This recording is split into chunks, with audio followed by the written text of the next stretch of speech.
En aquel tiempo, los sordos oirán las palabras del libro, y los ojos de los ciegos verán en medio de la oscuridad y de las tinieblas. Entenderán, Ministerio de Sordos y Sordociegos de la Iglesia Bíblica del Señor Jesucristo. Una vez más, muy buenos días, mis queridos hermanos. Como decía Sigfrido hace un momento, ciertamente esta semana cuando vimos todo lo que había pasado en el techo, no nos hubiéramos imaginado que hoy vamos a estar aquí. Pero gloria al Señor, Él es bueno, escuchó nuestras oraciones y realmente, aunque hay cosas allá arriba que tenemos que resolver, no son tantas como habríamos imaginado al principio. Así que vamos a dar gracias al Señor por eso y vamos a orar ahora para que el Señor bendiga la exposición de su palabra al continuar la serie de Romanos capítulo 15. Vamos a orar. Soberano Rey, de nuevo, Señor, nosotros queremos darte gracias por concedernos la oportunidad, el privilegio de poder estar aquí hoy, de poder predicar en este edificio tu palabra. Oh Señor, los edificios se pueden inundar, se pueden dañar, pero tu iglesia, construida con piedras vivas, jamás podrá ser destruida. Señor, danos ahora tu palabra, te necesitamos. Ayúdanos, Señor, tú conoces nuestra debilidad. Ven y habla a tu pueblo, porque te lo pedimos en el nombre de Cristo. Amén y amén. ¿Alguno de ustedes alguna vez ha leído un libro tan bueno que te da pena terminarlo? No sé cuántas veces cuando estoy leyendo un libro muy bueno y llego ya al final, me da como una nostalgia, un sentido raro como de tristeza y al mismo tiempo qué bueno que pudimos terminar, ¿verdad? Bueno, es con esa sensación que estamos llegando al final de la carta a los romanos.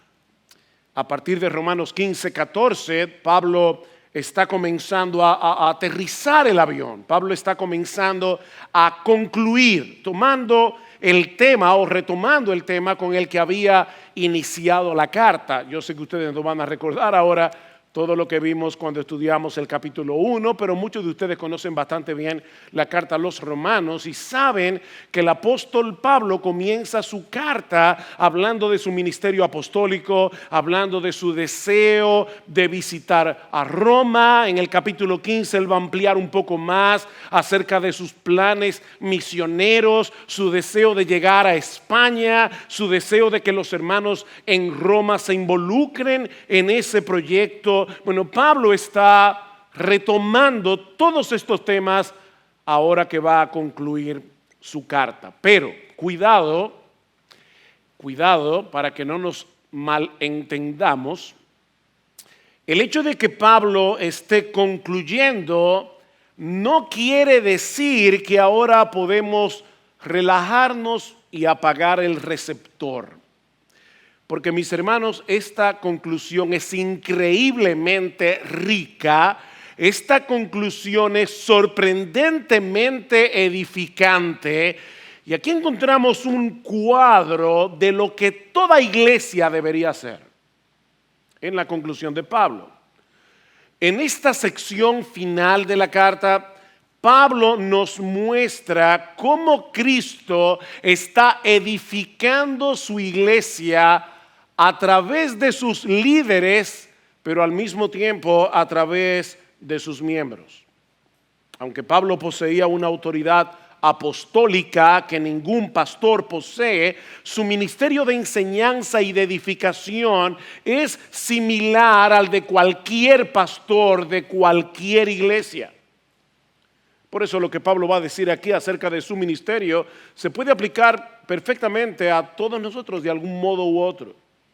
De hecho, es interesante notar que Pablo no se veía a sí mismo como a alguien que pertenecía a una especie de casta superior por el hecho de ser un apóstol. No, Pablo se veía a sí mismo como un miembro más de la familia de la fe. Noten cómo él comienza el versículo 14. En cuanto a vosotros, hermanos míos, versículo 15, pero os he escrito con atrevimiento sobre algunas cosas para así hacer que las recordéis por la gracia que me fue dada. Y luego una vez más Pablo les llama a estos creyentes mis hermanos. Mis hermanos. Pablo era un apóstol, pero era también un hermano en Cristo. Y era un pastor interesado en equipar a los creyentes para que todos juntos llevemos a cabo la obra del ministerio, como veremos en un momento. En ese sentido, yo quiero convencerte en esta mañana de que si tú eres creyente, tú eres un ministro de Dios a tiempo completo. No importa si tú eres abogado, no importa si tú eres ingeniero, si tú eres ebanista, si eres ama de casa, si eres chofer de carro público. Tú eres, si eres creyente, un ministro de Cristo a tiempo completo. No todos tenemos el mismo llamado para servir al Señor en un oficio particular, pero todos somos servidores de Cristo 24/7. 24/7, de lunes a lunes. Mientras somos equipados por aquellos que Cristo ha designado como pastores y maestros de su iglesia. Y hay al menos 5 aspectos del ministerio de Pablo en este pasaje que serán de gran ayuda para entender esa obra que Cristo está haciendo en medio nuestro a través de sus líderes y a través de sus miembros. El primer aspecto que quiero resaltar aquí es el origen del ministerio de Pablo, versículo 15 y 16. Pero os he escrito con atrevimiento sobre algunas cosas para así hacer que las recordéis otra vez por la gracia que me fue dada por Dios para ser ministro de Cristo Jesús a los gentiles. Recuerden que estos creyentes no conocían a Pablo personalmente. Y es por eso que en este punto de la carta él vuelve a establecer su autoridad apostólica para poder escribirles con tanta franqueza, a pesar de que él no había sido el fundador de esta iglesia. Por eso Pablo dice: yo les he escrito por la gracia de Dios que me ha sido dada. Y la gracia de la que Pablo está hablando aquí no es la que tú y yo hemos recibido para salvación. Pablo está hablando de la gracia de haber sido llamado para ser un apóstol de Jesucristo. Ya Pablo les había dicho en el capítulo 1, versículo 5, que él había recibido de Cristo la gracia y el apostolado. Este ex perseguidor de la iglesia no solo fue salvado por gracia, sino que por esa misma gracia había sido llamado para venir a ser parte del grupo apostólico, a quienes Cristo les encomienda el poner el fundamento de la iglesia. ¿Hay apóstoles en el día de hoy? Por supuesto que no. El fundamento de una iglesia, el fundamento de un edificio solo se pone una vez y para siempre. Ya los apóstoles pusieron ese fundamento en el siglo I. ¿Somos nosotros una iglesia apostólica? Por supuesto que sí, no porque aquí está el apóstol Sugel, el apóstol Lester, el apóstol Salvador. Nosotros somos una iglesia apostólica porque estamos cimentados sobre el fundamento que los apóstoles nos dejaron en el Nuevo Testamento, como dice Pablo en Efesios capítulo 2, versículos 20 al 21. Ahora, todos los apóstoles fueron llamados por Cristo de pura gracia, todos. Pero el caso de Pablo era excepcional. Recuerden que este hombre era un perseguidor. Este hombre hizo mucho daño a la iglesia de Cristo en sus primeros años. De hecho, él mismo nos dice en 1 Corintios capítulo 15, versículo 9, que él era el más insignificante de los apóstoles, que no soy digno de ser llamado apóstol, pues perseguí a la iglesia de Dios, pero por la gracia de Dios yo soy lo que soy. Por la gracia de Dios. Pablo no llegó a ser un apóstol por su formidable intelecto, y lo tenía. Pablo no llegó a ser un apóstol por su celo religioso. Pablo llegó a ser un apóstol únicamente por la gracia del Dios Trino. Y no sé si ustedes se dieron cuenta en el pasaje, pero las tres personas de la Trinidad son mencionadas explícitamente en este texto, envueltas en el llamado y en el ministerio de Pablo, capítulo 15, versículo 15. Pero os he escrito con atrevimiento sobre algunas cosas para así hacer que las recordéis otra vez por la gracia que me fue dada por Dios. Y evidentemente Pablo ahí está hablando de Dios el Padre.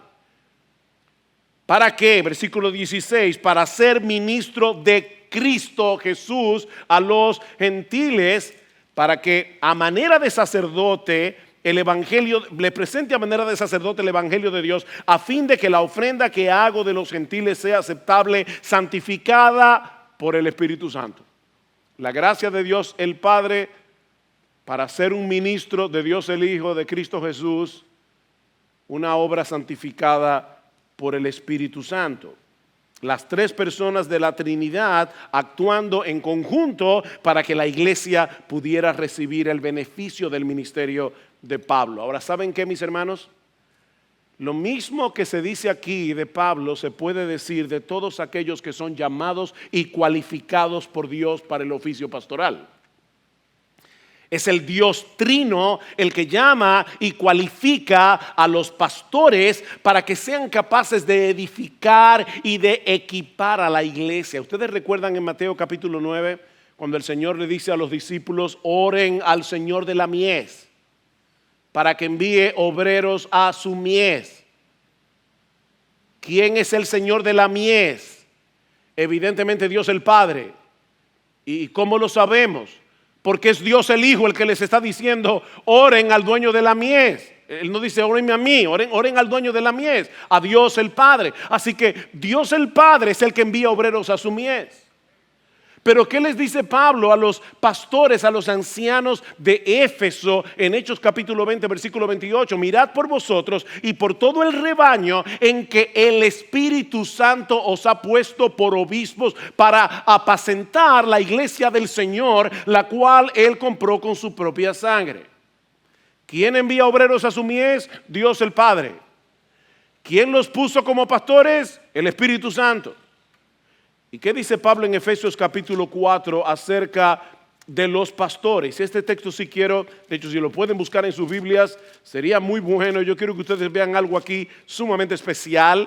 Pablo está hablando aquí de la edificación de la iglesia y dice en el versículo 7 del capítulo 4 de Efesios: pero a cada uno de nosotros se nos ha concedido la gracia conforme a la medida del don de Cristo. Y ahora Pablo va a citar el Salmo 69. Por tanto dice: cuando ascendió a lo alto, llevó cautiva una hueste de cautivos y dio dones a los hombres. Y algunos pueden pensar, esto suena un poco extraño.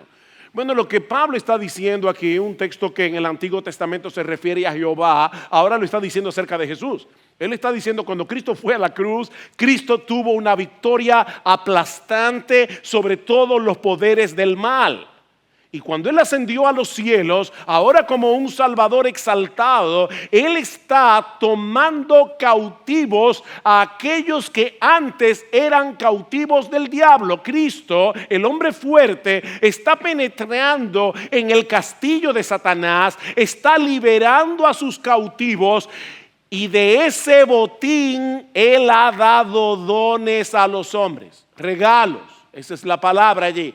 Cristo, de esos cautivos que Él libertó para que sean sus cautivos, para que sean sus siervos, ahora Cristo reparte el botín entre los suyos. ¿Y cuál es ese botín? Versículo 10. El que descendió es también el mismo que ascendió mucho más arriba de todos los cielos para poder llenarlo todo. Y Él dio a algunos el ser apóstoles, a otros profetas, a otros evangelistas, a otros pastores y maestros. Ese es el botín que Cristo está repartiendo entre su pueblo. ¿Para qué? A fin de capacitar a los santos para la obra del ministerio, para la edificación del cuerpo de Cristo. ¿Qué tenemos en Mateo 9? A Dios el Padre. ¿Qué tenemos en Hechos 20? Al Espíritu Santo dando pastores. ¿Qué tenemos en Efesios 4? A Cristo dando dones a su iglesia, entre los cuales están los pastores y maestros. Mis hermanos, los pastores no son celebridades que deben ser reverenciadas. En estos días me dio náuseas, algo que me envió una hermana, porque habíamos estado bromeando con el hecho de que en algunas iglesias hay lo que se llama escuderos de Dios. Yo ni sabía eso, me enteré por esa hermana. Pero en realidad Dios no necesita escuderos, ¿verdad? Son escuderos de los pastores. Y el trabajo de esa gente, ellos son como, ustedes han visto a la gente de las orquestas que cargan la tumbadora, los instrumentos. Bueno, ellos son como el manboy de los pastores. Ellos están ahí para cargarle su Biblia, ellos están ahí para que la gente les rinda pleitesía. Ese es el trabajo de los escuderos. De verdad, hermanos, cuando yo leí eso me dio deseo de vomitar. Los pastores no son celebridades, son siervos, pecadores salvados por gracia. Pero a esos pecadores que merecen el infierno, salvados de pura gracia, Dios los llamó y los capacitó para hacerle bien a su iglesia.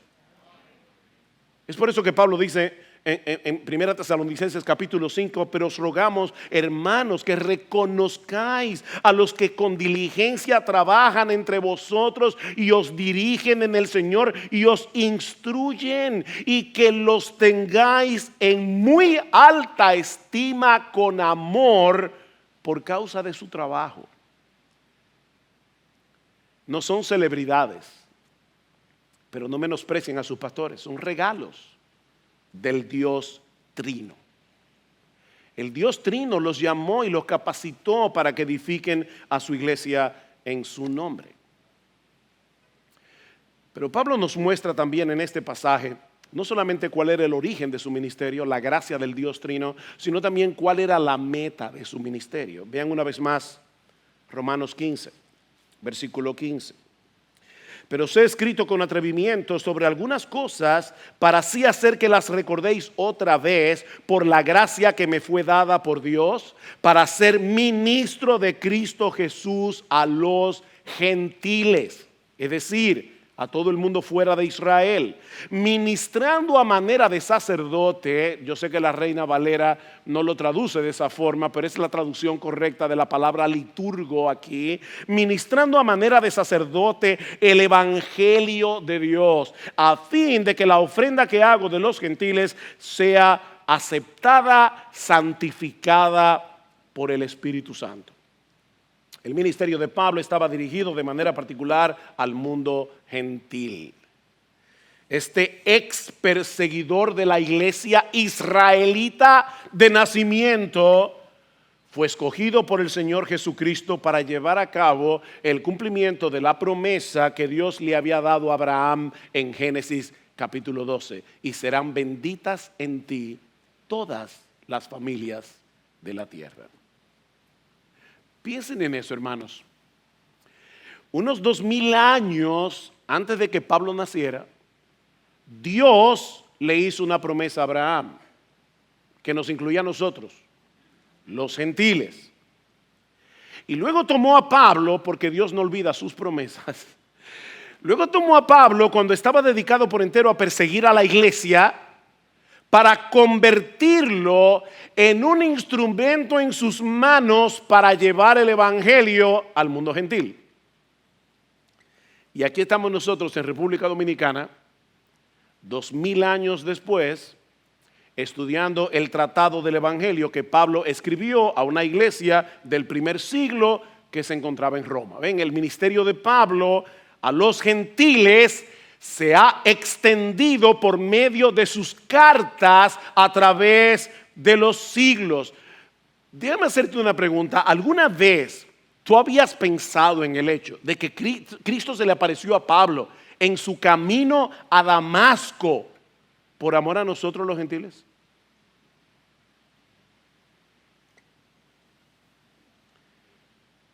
Mis hermanos, ¿qué fue lo que movió a Pablo a escribir esta carta a los romanos para que ahora nosotros podamos tener un mejor entendimiento del Evangelio y sus implicaciones y nuestro lugar en el plan redentor de Dios, a pesar de no ser israelitas de nacimiento. ¿Qué fue lo que movió a Pablo? La gracia de Dios. Cristo lo movió.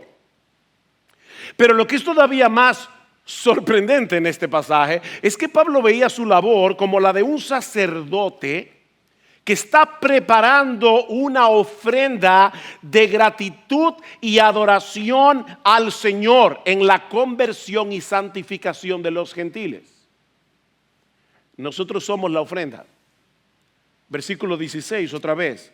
Para ser ministro de Cristo Jesús a los gentiles, ministrando a manera de sacerdote el Evangelio de Dios, a fin de que la ofrenda que hago de los gentiles sea aceptable, santificada por el Espíritu Santo. Los sacerdotes en el Antiguo Testamento presentaban dos tipos de sacrificios: sacrificios expiatorios para el perdón de los pecados, pero eso ya no tenemos que hacerlo nosotros, porque ya nuestro sumo sacerdote lo hizo una vez y para siempre. Hebreos capítulo 10. Pero ellos presentaban también ofrendas de gratitud y adoración al Señor. Y Pablo se está viendo a sí mismo como un levita que está trayendo su ofrenda de gratitud, que está trayendo al altar su ofrenda de adoración. ¿Y quiénes son esa ofrenda? Todos nosotros, los gentiles. Los gentiles. Él estaba preparando a los gentiles, no haciendo misas, sino a través de la proclamación del Evangelio, para presentarlos como una ofrenda delante de Dios. Ustedes recuerdan cómo Pablo comenzó esta sección práctica de la carta, capítulo 12. Por consiguiente, hermanos míos, os ruego por las misericordias de Dios que presentéis vuestros cuerpos como sacrificio vivo, aceptable a Dios, que es vuestro culto racional. Nosotros somos el sacrificio. Y es muy probable que cuando Pablo escribió este texto, Romanos 15, 16, estaba pensando en Isaías 66, 18.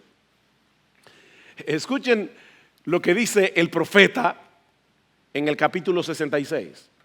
Llegará el tiempo de juntar a todas las naciones y lenguas, y vendrán y verán mi gloria, aún a las costas remotas, República Dominicana incluida, que no han oído de mi fama ni han visto mi gloria.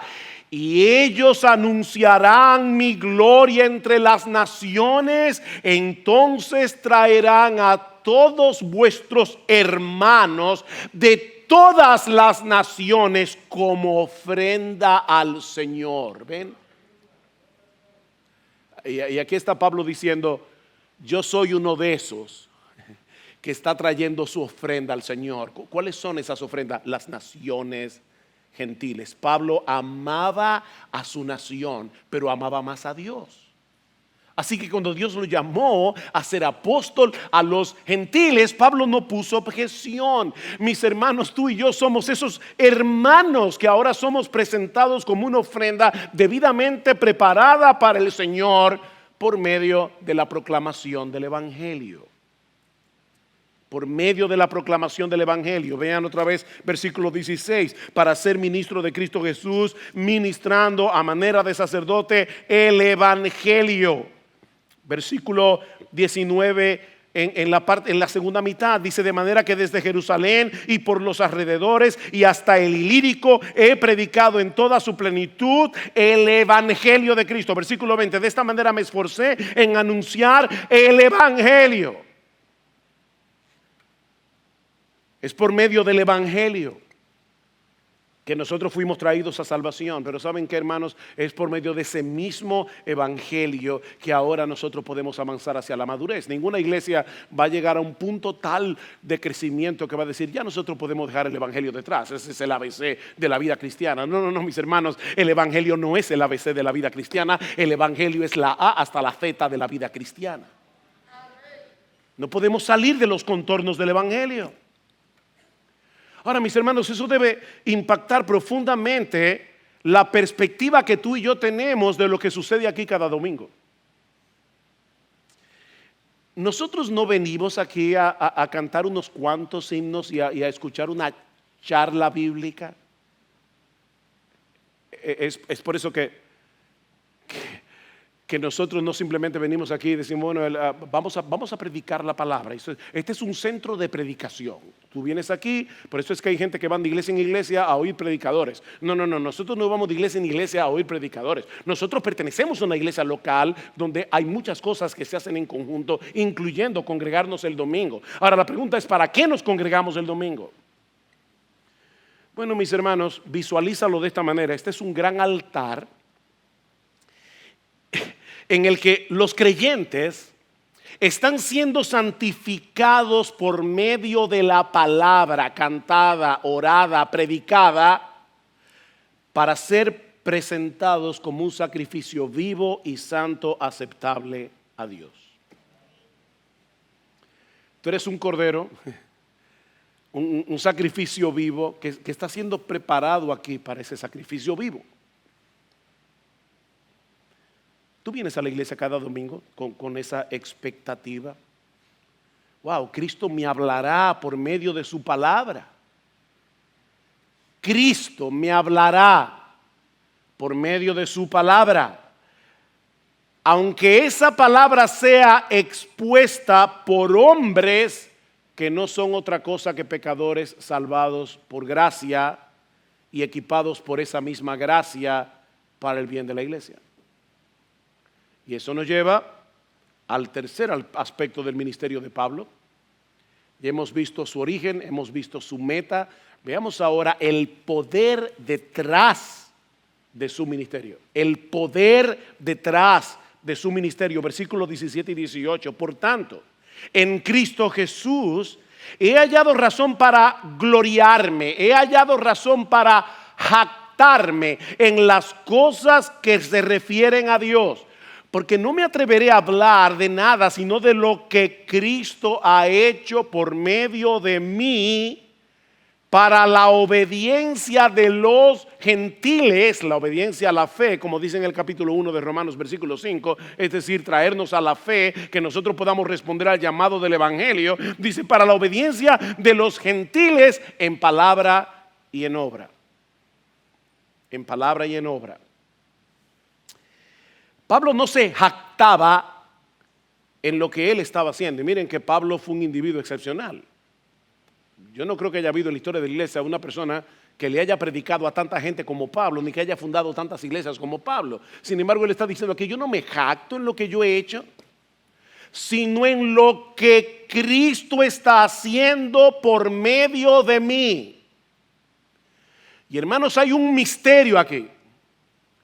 Pablo se esforzaba en hacer bien su trabajo.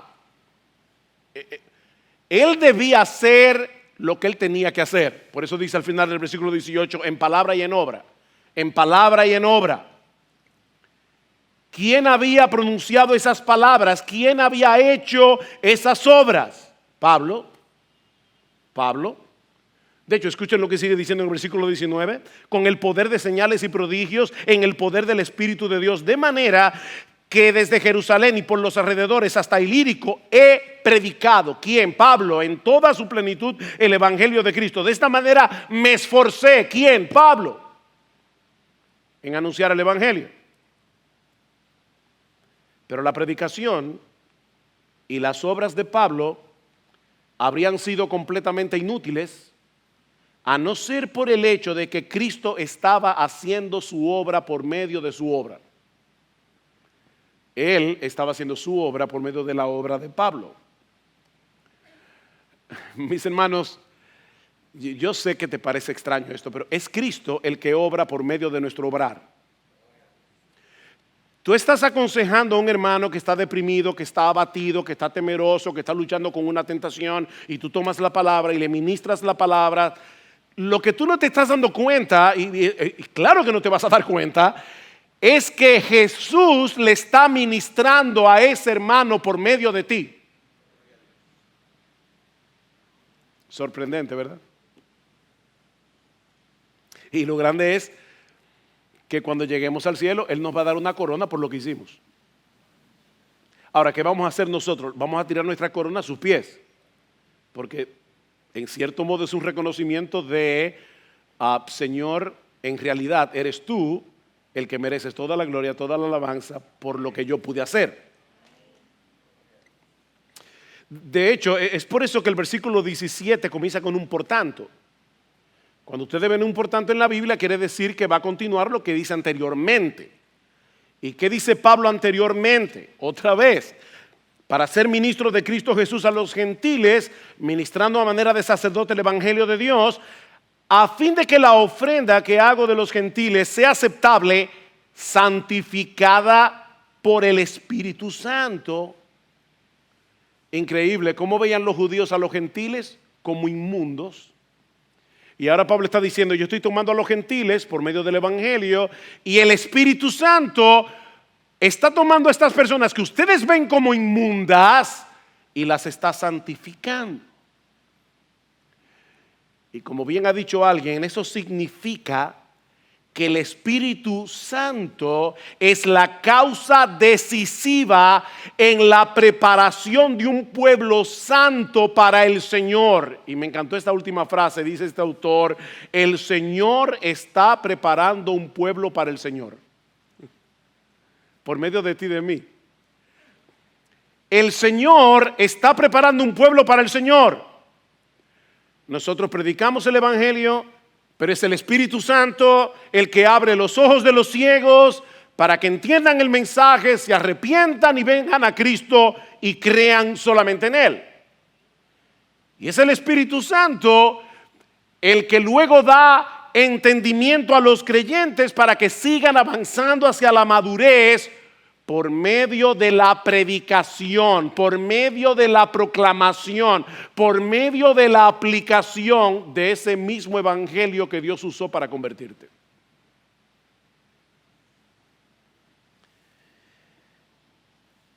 Insisto, esto es un misterio, pero mis hermanos, es Dios el que hace la obra mientras nosotros obramos. Por la gracia de Dios yo soy lo que soy. Su gracia no ha sido en vano para conmigo. Por la gracia de Dios. Aquí está el antídoto contra el orgullo. No es decir, yo soy un inútil, yo no puedo hacer nada. No, tú tienes dones, tienes talentos que Dios te dio. Úsalos y hazle bien al pueblo de Dios por medio de esos dones. Pero cuando alguien venga a ti y te diga, wow, gracias, me ministraste, me ayudaste, entonces dite a ti mismo, por la gracia de Dios yo soy lo que soy, y su gracia no ha sido en vano para conmigo. Escribiendo a los colosenses, Pablo les dice al final del capítulo 1 que a través de su ministerio, escuchen esto, Dios quiso dar a conocer las riquezas de la gloria de este misterio entre los gentiles, que es Cristo en vosotros, la esperanza de gloria, a quien anunciamos, amonestando a todo hombre y enseñando a todo hombre en toda sabiduría, a fin de presentar perfecto en Cristo Jesús a todo hombre. Aquí está Pablo presentando el sacrificio delante de Dios. Pero ahora escuchen, para lo cual también trabajo, luchando según la potencia de Él, la cual actúa poderosamente en mí.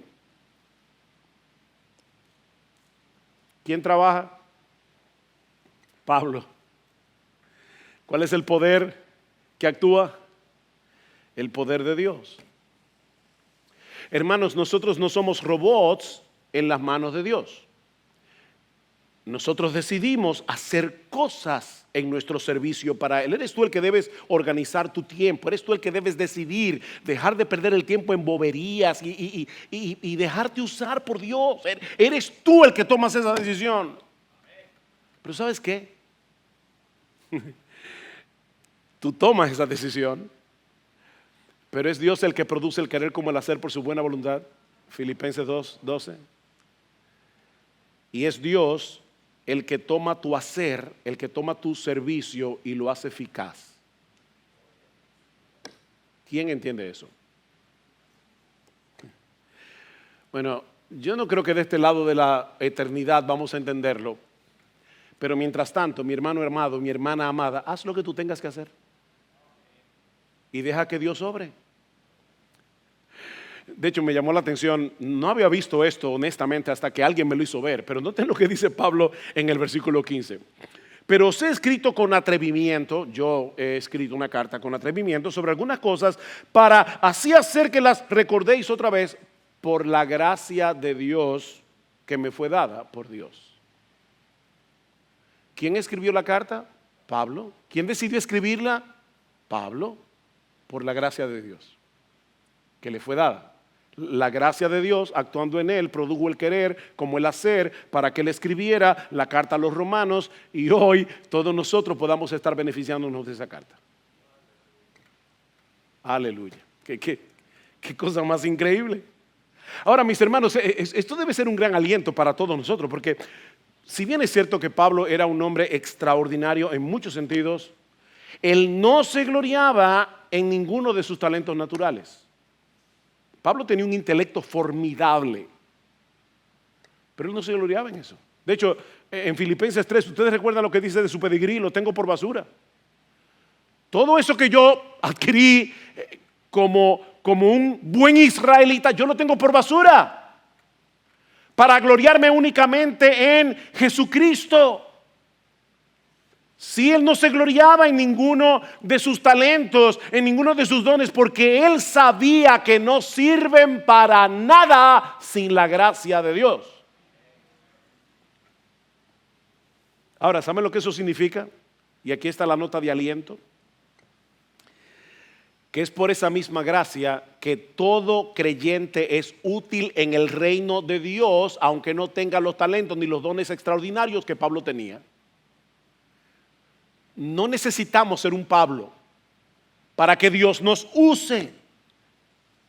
Pablo les recuerda a los corintios que a lo necio del mundo escogió Dios para avergonzar a los sabios, y lo débil del mundo escogió Dios para avergonzar a lo fuerte, y lo vil del mundo y lo menospreciado escogió Dios, y lo que no es para deshacer lo que es, a fin de que nadie se jacte en su presencia.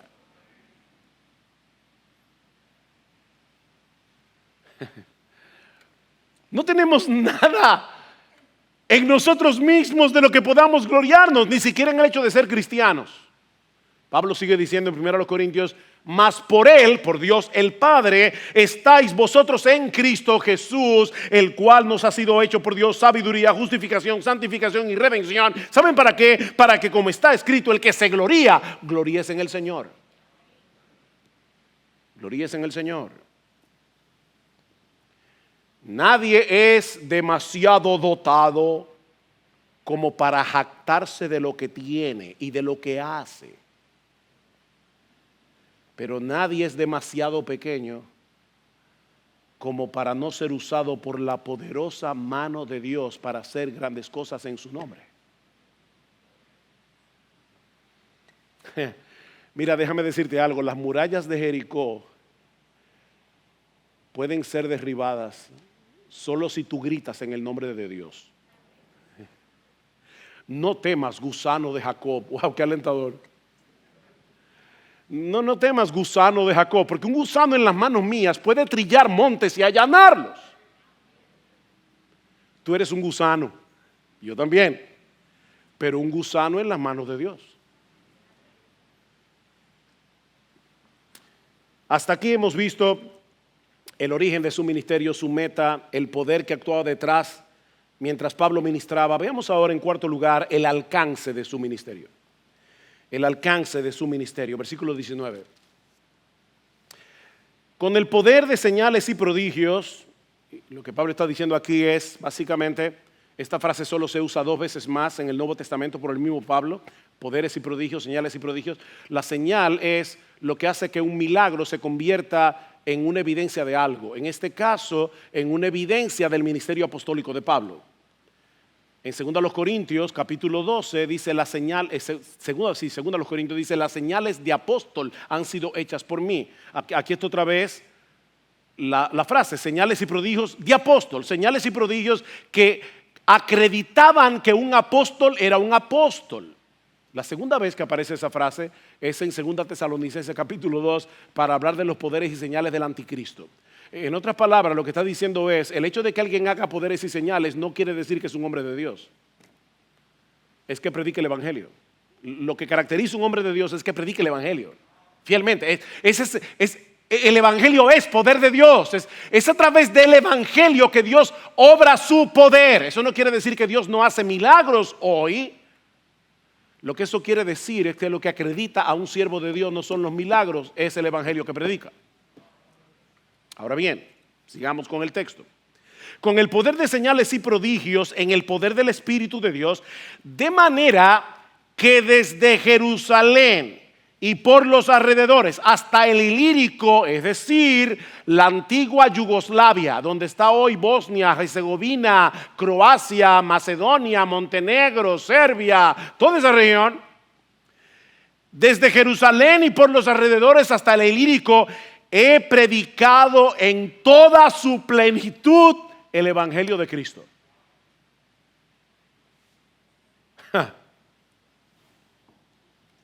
Miren, mis hermanos, de Jerusalén hasta Ilírico, hasta Yugoslavia, hay unos 2000 kilómetros en línea recta.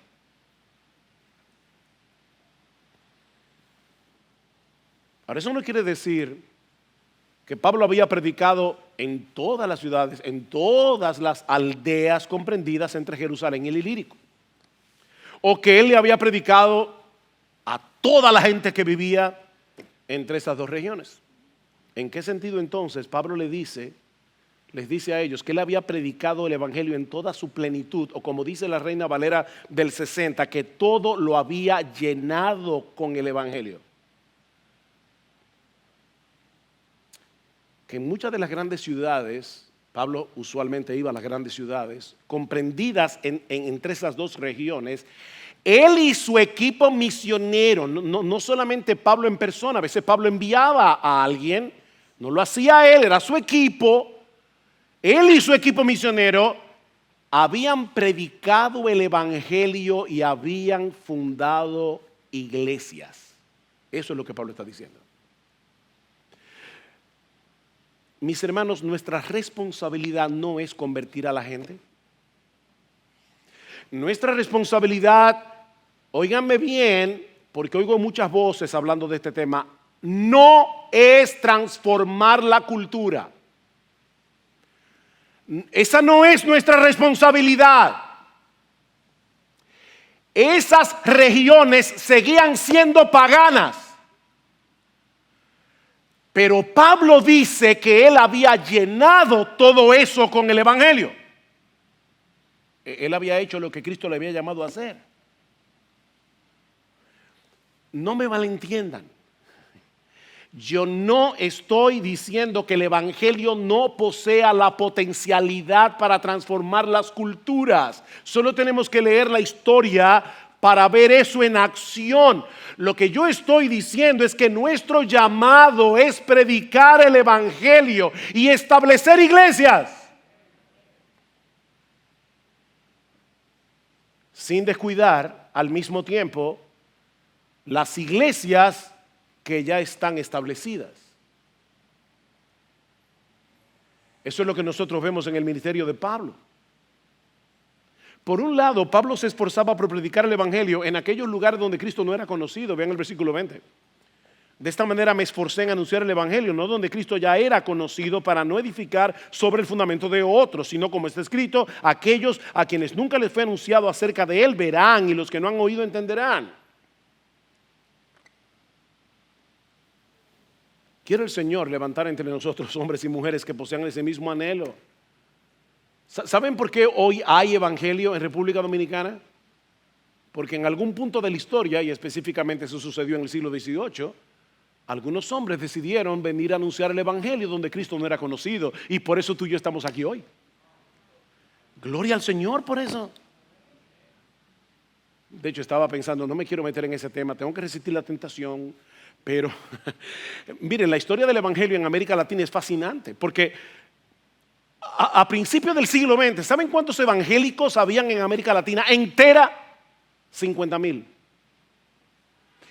Pero las naciones comenzaron a independizarse de España y es increíble cómo Dios usó. Piensen en República Dominicana, los trinitarios.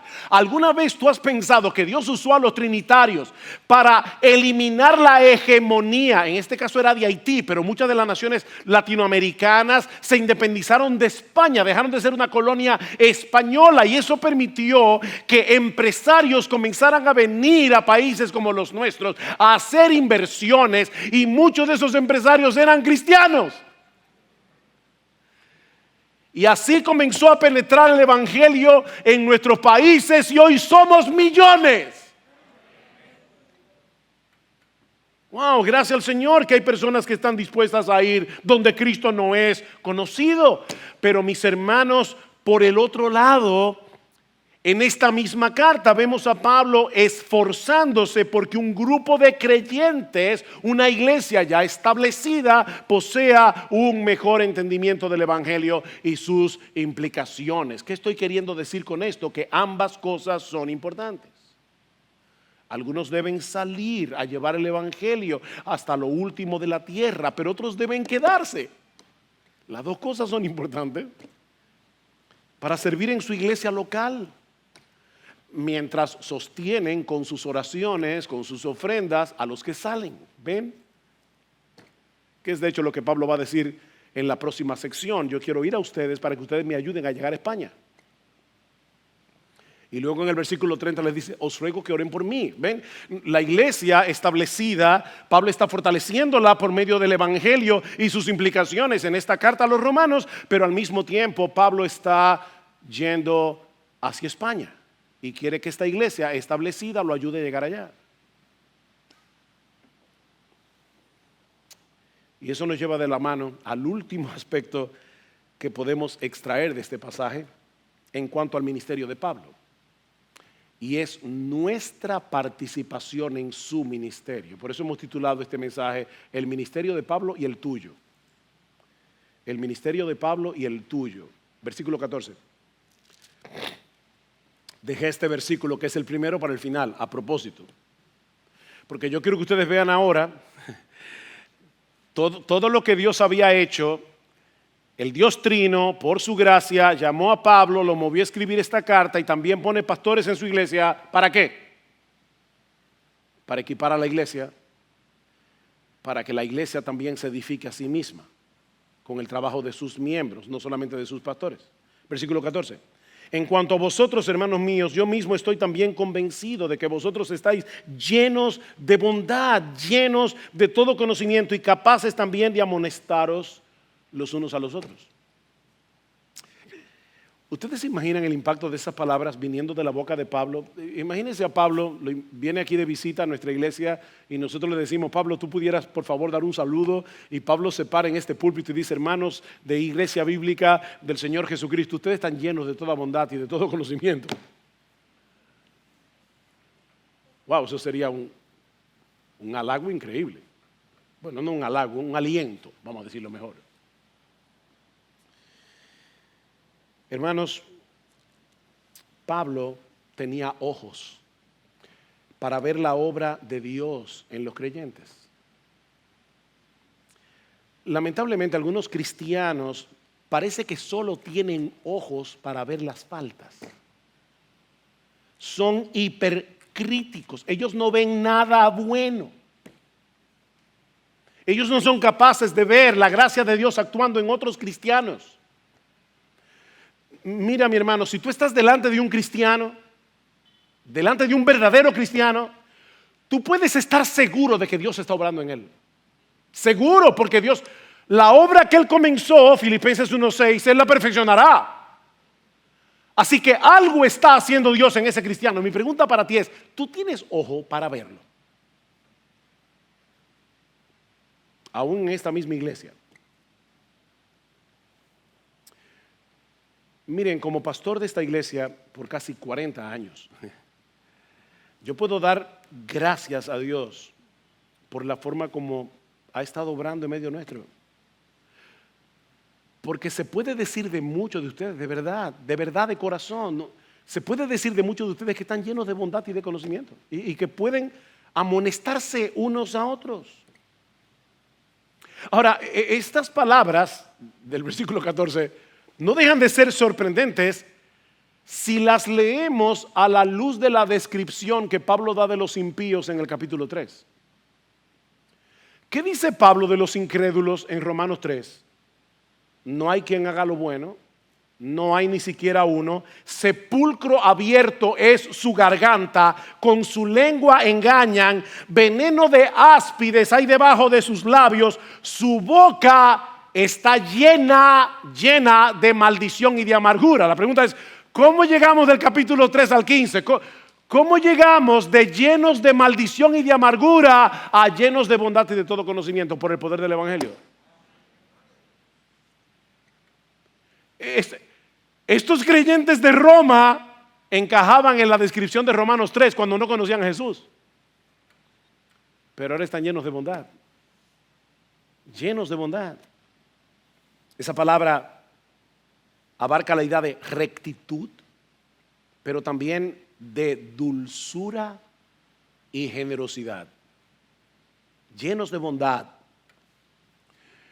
Probablemente todos nosotros nos hemos topado con personas que dicen ser cristianas, que pueden expresar con precisión todos los artículos de su fe, pero carecen de ternura, carecen de misericordia. Yo creo que ese era el tipo de persona a la que se refería Mark Twain con su ironía característica, cuando dijo de alguien, él es un buen hombre en el peor sentido de la palabra. ¿Se lo imagina, verdad?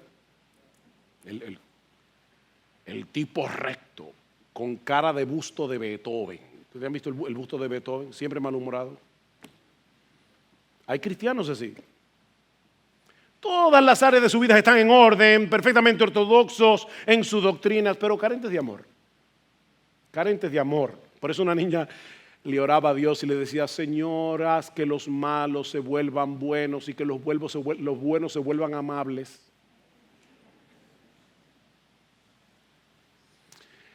Estos creyentes de Roma estaban llenos de bondad, pero también estaban llenos de conocimiento.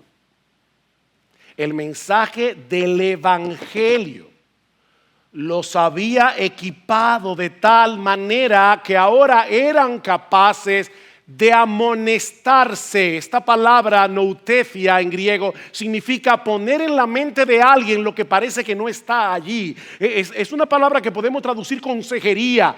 ¿Saben lo que Pablo está diciendo? Que todos los miembros de cualquier iglesia llenos de bondad y llenos de conocimiento pueden ser consejeros. No tienen que ir a la universidad a estudiar psicología. Ustedes son capaces de hacerlo.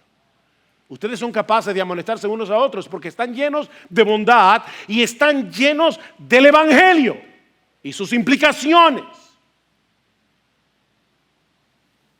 Mis hermanos, todos tenemos puntos ciegos y necesitamos que alguien nos lo haga ver. Todos tenemos inmadureces en nuestra vida y necesitamos que otros nos ayuden a crecer. Nos necesitamos y no son los pastores únicamente los que deben hacer ese trabajo. Ellos están allí para equiparnos a través de la predicación de la palabra, de modo que cada vez más seamos eficaces para llevar a cabo nuestro ministerio a favor de los demás.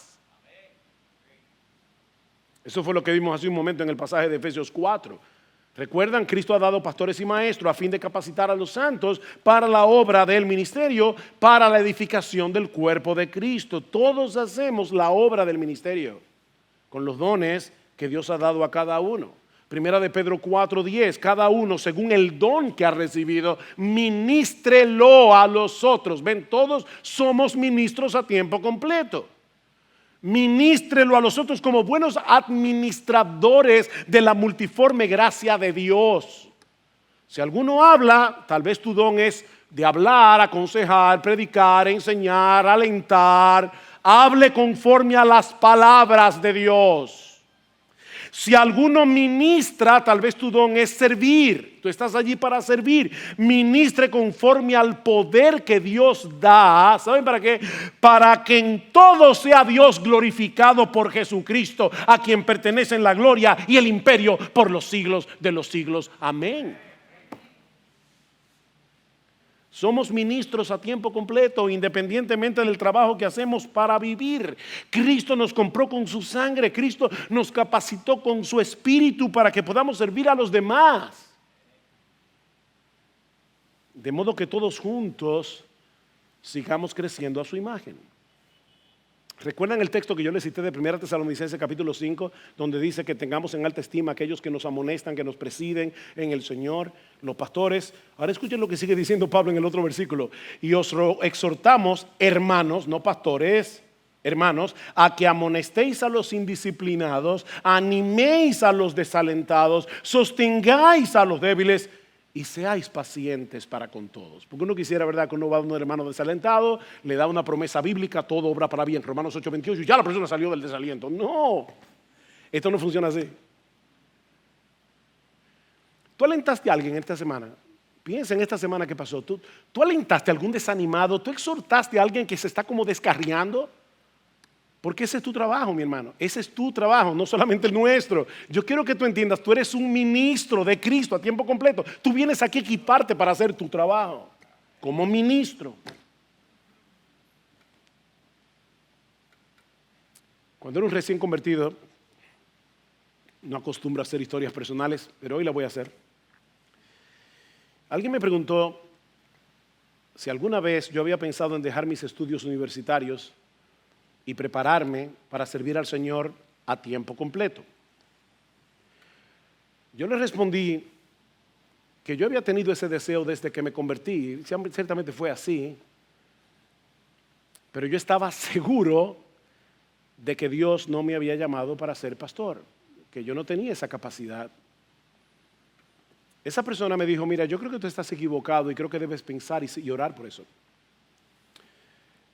Ustedes no se pueden imaginar la lucha agónica que comenzó en mi interior a partir de ese momento. Yo tenía 18 años de edad y sentía mucho temor, mucho miedo de dejar la universidad para luego darme cuenta que había cometido un error.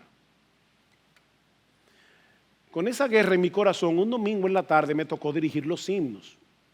En ese momento de la historia de IBCJ habíamos 2 directores de himnos. Y uno de los himnos que cantamos esa noche decía lo siguiente en 2 de sus estrofas: que mi vida entera esté consagrada a ti, Señor, que a mis manos pueda guiar el impulso de tu amor. Toma, oh Dios, mi voluntad y haz la tuya nada más.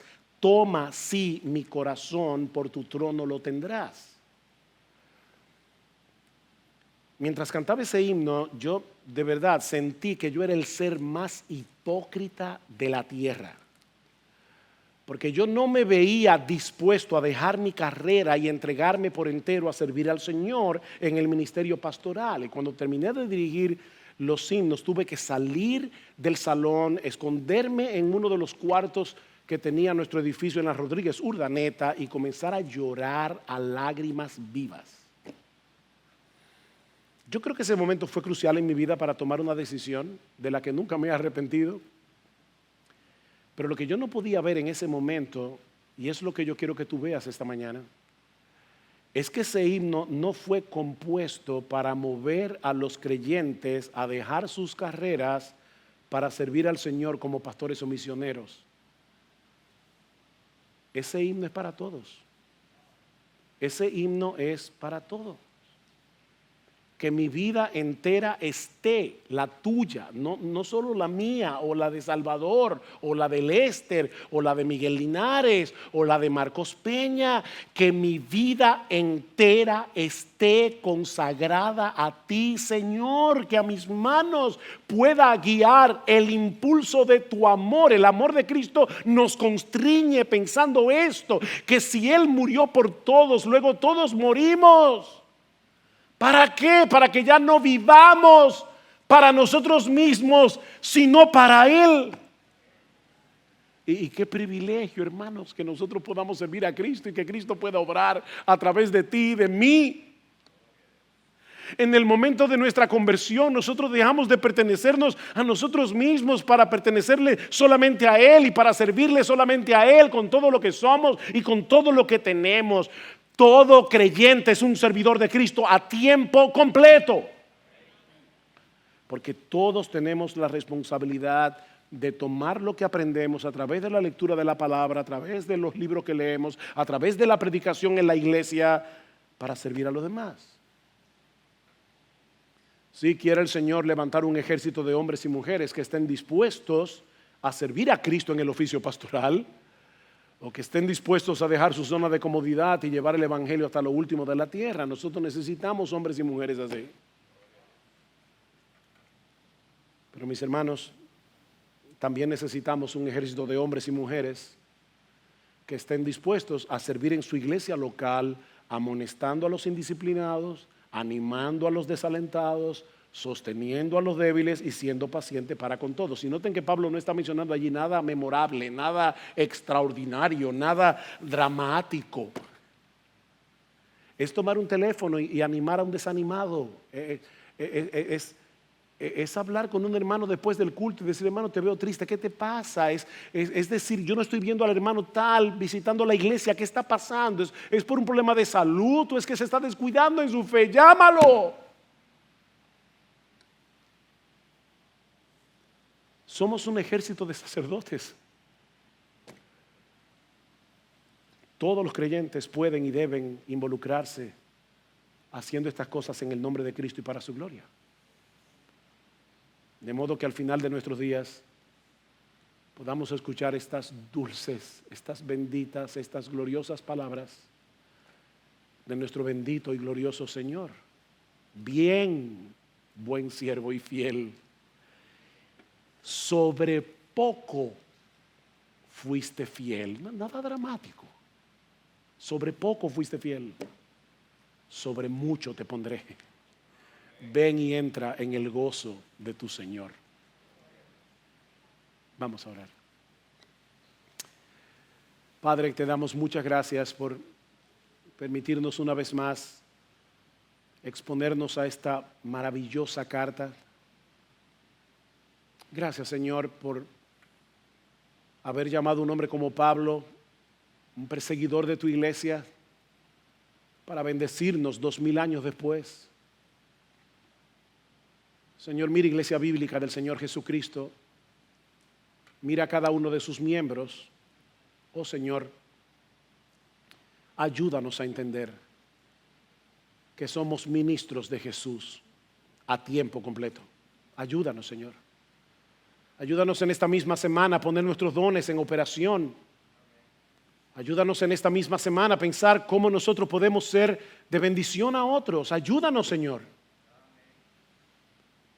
Y perdónanos, Padre, por ser tan apáticos hacia el dolor de los demás. Perdónanos, Señor, por ser tan pasivos, pero no queremos quedarnos postrados bajo el peso de la culpa. Permítenos experimentar el gozo del perdón, de manera que podamos levantar las manos caídas y las rodillas paralizadas y hacer sendas derechas para nuestros pies. Alabado sea tu nombre y alabado sea el Cordero, en cuyo nombre pedimos todas estas cosas. Amén.